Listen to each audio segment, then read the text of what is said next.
मित्रों, मैं जानता हूं कि इस समय आप सब बेरोजगारी की मार झेल रहे हैं और आप सबको यही बताया जा रहा है कि ये मोदी सरकारी नौकरी नहीं दे रहा। और आप सब ने तो मन भी बना लिया है, अब की बार नो मोदी सरकार, अब की बार नो 400 पार। पर मित्रों, मेरी बात को समझना, अगर ये आंकड़े वाली 9 लाख सरकारी नौकरी भी मैं आपको दे दूं तो ये बेरोजगारी नहीं जाएगी, क्योंकि इस बेरोजगारी का जिम्मेदार ये मोदी नहीं है, ये सरकार नहीं है। अब इस चीज को आगे ये राम समझाएगा। ओह, ये क्या बात कर रहे हैं मोदी जी, सरकारी नौकरी नहीं मिलेगी?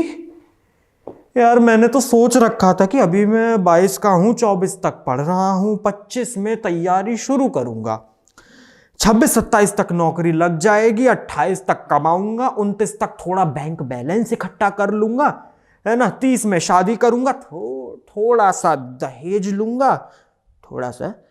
लूंगा, उसके बाद सेटल हो जाऊंगा, रिश्तेदारों के बीच जाया करूंगा तो उन्हें बोला करूंगा नौकरी वाला हूं, सरकारी, वो मेरे लिए कुर्सियां छोड़ देंगे। लेकिन मोदी जी ने तो मेरे सारे सपने डुबा दिए, बर्बाद कर दिया। अरे, सारी चीजों की जड़ी सरकारी नौकरी थी, मोदी जी ने वही देने से मना कर दिया। सरकार बदलो, सरकार को बदलो, बिल्कुल सरकार को बदलो। जैसे ये महाशय सोच रहे हैं कि जैसे ही ये इस सरकार को बदलेंगे अचानक से सरकारी नौकरियां बरसने लगेंगी आसमान से, है ना।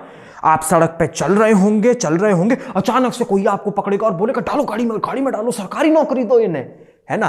2 सरकारी नौकरी लगेंगी, एक सरकारी नौकरी हम दिन में करा करेंगे और एक सरकारी नौकरी हम रात में करा करेंगे, पूरे दिन कमाएंगे, खुल के जिएंगे।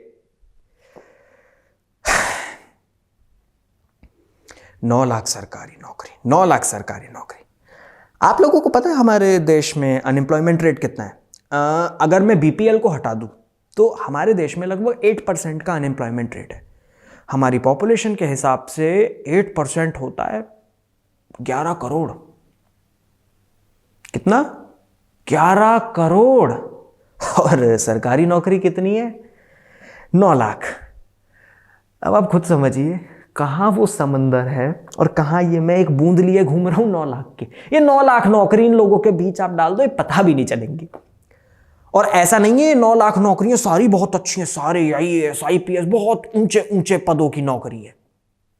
इसमें बहुत सारी नौकरी तो ऐसी हैं कि आप उनके लिए अप्लाई भी करना नहीं पसंद करोगे। तो कुल मिला के 2-3 लाख वो नौकरी हैं। और उन 2-3 लाख नौकरी के पीछे कितने लोग भाग रहे हैं? 11 करोड़। लेकिन राम, ये जो दूसरी सरकार है ये तो कह रही है कि ये जब पावर में आएंगे तो ये हमको नौकरियां दे देंगे और ये हमको गवर्नमेंट जॉब्स दिलाएंगे, हम लोगों की जो सारी परेशानियां हैं वो ये लोग सॉल्व कर देंगे। राम, ये लोग कह रहे हैं ऐसा, ये इन्होंने वादा करा है, मैं जानता है जी, बिल्कुल इन लोगों ने वादा करा है। 2004 में भी इन्होंने यही वादा करा था, 2009 में भी इन्होंने यही वादा करा था, 2014 में भी इन्होंने यही वादा करा था, 2019 में भी इन्होंने यही वादा करा था। हर साल सेम वादा होता है। यूट्यूब पे जाइए, स्पीचेस उठाइए, उन्हें देखिए, सच को पहचानिए। हर साल ये गिने चुने मुद्दे होते हैं जो हमारे सामने रखे जाते हैं और हमें यह विश्वास दिलाया जाता है कि हम इन मुद्दों को सॉल्व कर देंगे ताकि हमसे हमारा वोट लिया जा सके। वोट आ जाता है, इन मुद्दों को भुला दिया जाता है। अब अगर हम देखें, हम लगभग 24 की एज में तैयारी शुरू करते हैं इन सरकारी नौकरी की।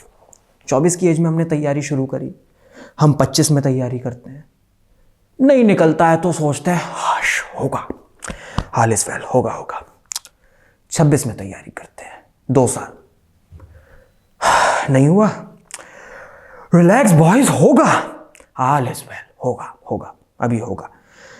2 साल, 3 साल, 4 साल, 5 साल, 6 साल, 30 तक पहुंच गए, एज लिमिट ब्रीच हो गई, अब ऑल इज नॉट वेल, अब नहीं होगा। अब तो एज लिमिट ही ब्रीच हो गई हमारी। हमने अपनी लाइफ के 6 साल एक चीज में लगातार दे दिए और उसके बाद भी हम वहां तक नहीं पहुंचे, हमें वो चीज नहीं मिल पाई।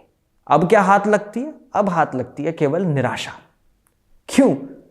क्योंकि 6 साल हम लोगों ने ये सोचा ही नहीं कि अरे यार, जिस हिसाब से ये पॉपुलेशन बढ़ गई है, सरकारी नौकरी तो वही लिमिटेड है।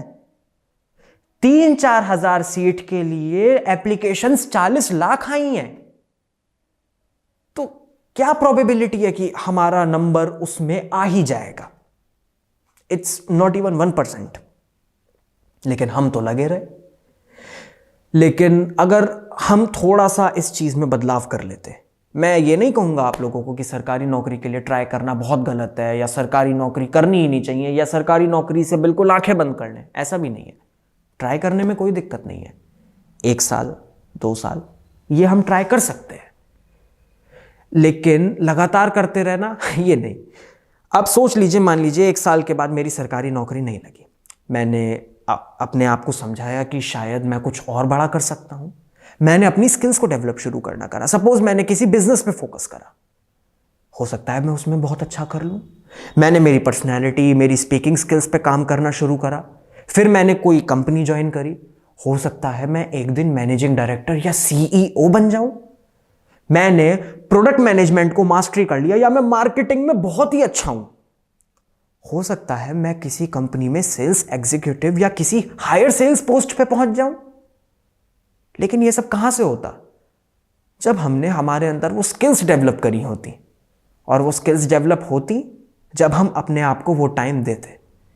तो मैं आपको यही बताना चाहता हूं इस वीडियो के माध्यम से, और कुछ नहीं, कि जिस हिसाब से हमारी पॉपुलेशन रेट बढ़ रहा है ना, ये सरकारी नौकरियों का जो हमें जाल दिया जा रहा है, ये इनफ नहीं है हमारे लिए।